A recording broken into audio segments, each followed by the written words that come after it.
નમસ્કાર, સ્વાગત છે આપનું સમન્વય સમાચારમાં। ઇન્ડિયા ગઠબંધનના નેજા હેઠળ આજે સ્માર્ટ મીટરને લઈને રેલી સ્વરૂપે કલેક્ટર કચેરી ખાતે પહોંચીને આવેદનપત્ર પાઠવી રજૂઆત કરવામાં આવી હતી।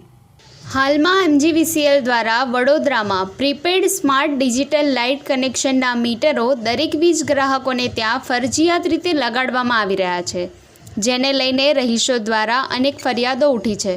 સ્માર્ટ મીટરને લઈને વડોદરા શહેરમાં અનેક વિસ્તારના રહીશો દ્વારા વિરોધ વ્યક્ત કરવામાં આવી રહ્યો છે, જેને પગલે આજે ઇન્ડિયા ગઠબંધનના આગેવાનો દ્વારા કલેક્ટરને રેલી સ્વરૂપે આવેદન આપીને વિરોધ પ્રદર્શન કરાયું હતું। આજરોજ આમ આદમી પાર્ટી વડોદરા શહેર દ્વારા ઇન્ડિયા ગઠબંધનના ભાગરૂપે જે રીતે વડોદરા શહેરના તમામ નગરજનો પર MGVCL દ્વારા જે સ્માર્ટ મીટર પ્રીપેડ મીટર જે નખાવવાની કામગીરી કરવામાં આવી તેનો અમે સખત શબ્દોમાં વિરોધ કર્યો છે અને અમે માનનીય મુખ્યમંત્રીશ્રીને અમારી વડોદરા શહેરની પ્રજાજનોની ગુજરાતની જે વેદના છે એ વેદના માનનીય કલેક્ટર થ્રુ અમે મોકલવાનો પ્રયાસ કર્યો છે। ત્યારે એક બાજુ જુઓ કે સરકારની મૂળભૂત ફરજ શું છે કે સરકારની મૂળભૂત ફરજ છે કે દરેક વસતા દરેક નાગરિકોને વીજળી, પાણી અને ખોરાક જેવી જીવન જરૂરિયાતની ચીજવસ્તુઓ પૂરી પાડવામાં આવે। તેની સંદર્ભમાં એક બાજુ તમે દિલ્હી અને પંજાબની સરકાર જુઓ, 200 અને 300 યુનિટ જેટલી વીજળી ફ્રીમાં આપે છે અને ગુજરાતની સરકાર છેલ્લા 2 વર્ષની અંદર તમે જોઈ શકો કે 4 વીજ કંપનીઓનો નફો 6000 કરોડ રૂપિયા થયો છે।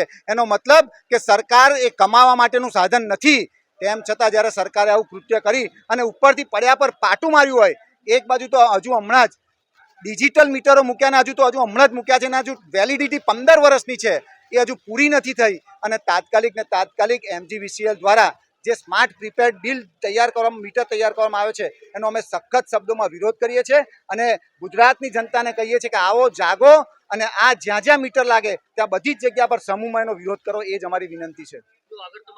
આ રેલીમાં ઇન્ડિયા ગઠબંધનના નેજા હેઠળ આમ આદમી પાર્ટી, કોંગ્રેસ સમિતિ અને શિવસેના કાર્યકરો સંયુક્તપણે જોડાયા હતા।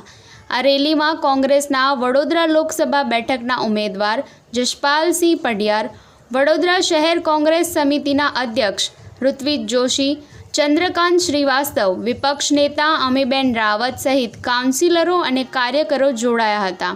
તેમજ આમ આદમી પાર્ટીના શહેર અધ્યક્ષ અશોક ઓઝા તેમજ વિરેન રામી સહિત હોદ્દેદારો અને કાર્યકરો પણ ઉપસ્થિત રહ્યા હતા। વડોદરા શહેરમાં જે ભાજપના શાસનમાં સ્માર્ટ સિટી તો ના બની શકી અને સ્માર્ટ સિટીના નામે ભ્રષ્ટાચાર થયો, એ લોકો અત્યારે સ્માર્ટ મીટરના નામે પ્રજાને લૂંટવાનું કામ કરી રહ્યા છે। આવી ઉઘાડી લૂંટની સામે અમારો વિરોધ છે। આજે તમામ પક્ષો ભેગા થઈને કલેક્ટરશ્રીને આવેદનપત્ર આપ્યું છે।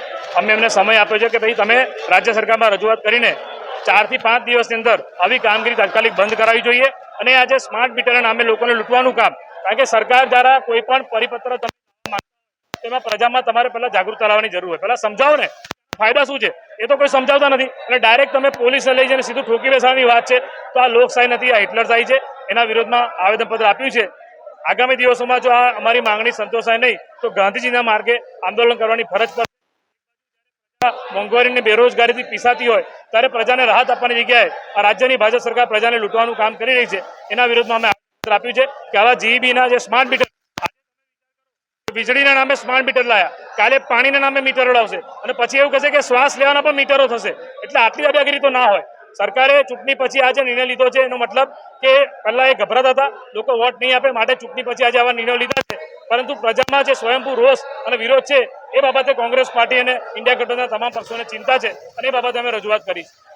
ડૉક્ટર બાબા સાહેબ ભીમરાવ આંબેડકર સર્કલ પાસેથી નીકળીને આ રેલી દિવાળીપુરા નવી કલેક્ટર કચેરી સુધી પહોંચી હતી, જ્યાં કલેક્ટરને આવેદનપત્ર પાઠવીને સ્માર્ટ મીટર મામલે રજૂઆત કરવામાં આવી હતી।